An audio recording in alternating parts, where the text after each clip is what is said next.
मानिए, देश के नॉर्थ ईस्ट में बसे हुए राज्य किसी रहस्य भरी पहेली से कम नहीं हैं। आप भारत के इन राज्यों में खाना, रहना और रोज़मर्रा की ज़िंदगी को करीब से देखेंगे, आंखों के आगे हैरान करने वाली तस्वीरों का नयापन नज़र आएगा। यहाँ की ज़िंदगी दिल्ली मुंबई जैसी नहीं है, जहाँ बटन दबाकर हर काम चुटकियों में हो जाता हो। आज यहाँ चारों तरफ मारकाट का आलम है और बीते कई दिनों से हिंसा के दौर से गुजर रहा है मणिपुर।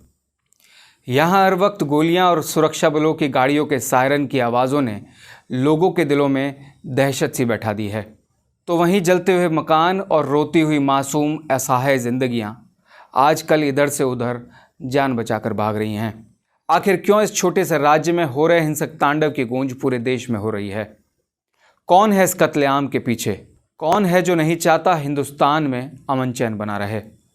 आज हम बात करेंगे कि आखिर क्यों बदल गया है मणिपुर का मंजर। नमस्कार, मैं रवि गौतम, आप देख रहे हैं नमस्कार भारत।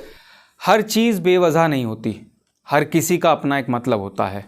जैसे मणिपुर का मतलब है आभूषण की भूमि। मणिपुर के सियासी वजूद की बात करें तो इसकी कुल आबादी 28,56,000 है। राज्य में कुल 16 जिले हैं। यहाँ की 60 विधानसभा सीटों में से 19 सीटें आरक्षित हैं। मणिपुर में 2 लोकसभा और 1 राज्यसभा सीट है। यहाँ की कुल 60 विधानसभा सीटों में से 40 सीटों पर हिंदू धर्म को मानने वाले मैतेई समुदाय का वर्चस्व है।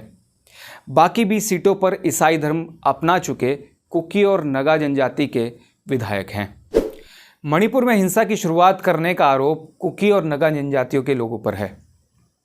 मैतेई समुदाय की अनुसूचित जनजाति का दर्जा पाने की मांग के विरोध में हिंसा हो रही है। कुकी और नगा जनजाति के लोगों को इस बात का डर है कि अगर मैतेई को जनजाति का दर्जा मिल गया तो उनके लिए नौकरियों के अवसर धीरे धीरे कम हो जाएंगे। साथ ही मैतेई समुदाय के लोगों को पहाड़ पर ज़मीन खरीदने का रास्ता सरल हो जाएगा। जबकि फिलहाल पहाड़ी इलाकों में कुकी और नगा जनजाति समेत दूसरी जनजातियों के लोग रहते हैं और बहुसंख्यक मैतेई समुदाय इम्फाल घाटी में रहता है। जनसंख्या में आधे से भी ज़्यादा होने के बाद भी मैतेई समुदाय के लोग मणिपुर के 10% भूभाग में गुजर बसर कर रहे हैं। उन पर अपने ही राज्य के पर्वतीय इलाकों में संपत्ति खरीदने और खेती पर कानूनी रोक लगाई गई है। बाकी के 90% हिस्से पर जनसंख्या में आधे से भी कम नगा, कुकी और दूसरी जनजातियां अपनी जिंदगियां जी रही हैं। मणिपुर के जानकारों का दावा है कि कुकी चरमपंथी मैतेई समुदाय के इलाकों पर गोलीबारी कर रहे हैं। इसमें मैतेई के लोग मारे जा रहे हैं।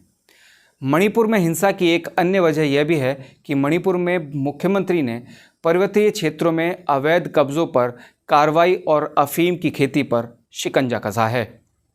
कहा जाता है कि इन्हीं से पूर्वोत्तर के आतंकी संगठनों को जरूरी आर्थिक ऑक्सीजन मिलती है। दूसरी तरफ मैतेई समुदाय के लोग कहते हैं कि कुकी समुदाय के लोग म्यांमार और बांग्लादेश से आए अवैध प्रवासियों पर कार्रवाई से भी गुस्से में हैं। कुकी समुदाय के विधायकों पर यह भी आरोप है कि वो मणिपुर से इतर अलग राज्य की मांग कर रहे हैं, जबकि मैतेई समुदाय राज्य को बांटने के विरोध में रहा है।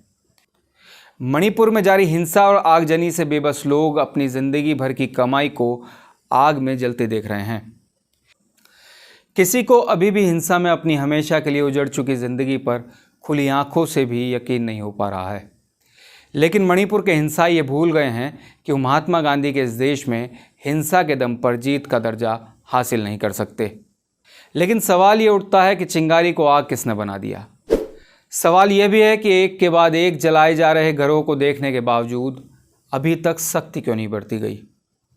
सवाल है कि प्रदर्शनकारियों के बीच वह कौन लोग हैं जो हिंसा पर आमादा हैं? क्या वो बाहरी हैं या भीतरी?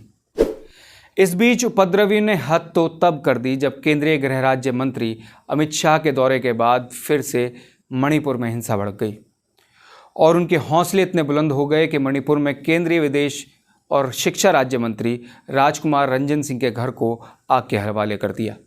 साथ ही दूसरे नेताओं के घरों पर भी जमकर आगजनी की गई। पिछले दिनों मणिपुर के सीएम बीरेंद्र सिंह ने हिंसक दंगइयों से अपील की थी कि हथियार छोड़कर शांति के रास्ते पर आ जाएं, वरना तैयार रहें सख्ती से कार्रवाई के लिए। लेकिन ऐसा लगता है कि जैसे हिंसा को आमादा दंगइयों को ना कानून का डर है ना सरकार का। मुख्यमंत्री की अपील का भी कोई असर नहीं दिखाई पड़ता। उल्टा कुछ दिनों पहले मणिपुर में हिंसा हुई और 9 लोगों की जान चली गई। सरकार के कामों और नीतियों को लेकर हमलावर विपक्ष को मणिपुर के नाम पर एक और तीर सरकार के सीने पर चलाने को मिल गया। लेकिन संवेदनशील राज्य मणिपुर के लोग सरकार के आगे हाथ जोड़कर शांति की गुहार लगा रहे हैं। सरकार को अब मणिपुर हिंसा से निपटने के लिए पुराने तरीकों को त्याग कर भारत के आत्मनिर्भर अंदाज में हुड़दंगियों पर करारा हमला बोलना होगा, ताकि बारूदी इरादों के साथ हिंसा फैलाने वाले इन समाज के दुश्मनों पर कानून कहर बरकर टूटे। आज की वीडियो में इतना ही। अगली वीडियो में फिर मिलेंगे किसी और मुद्दे के साथ। तब तक के लिए नमस्कार। आप बने रहिए नमस्कार भारत के साथ।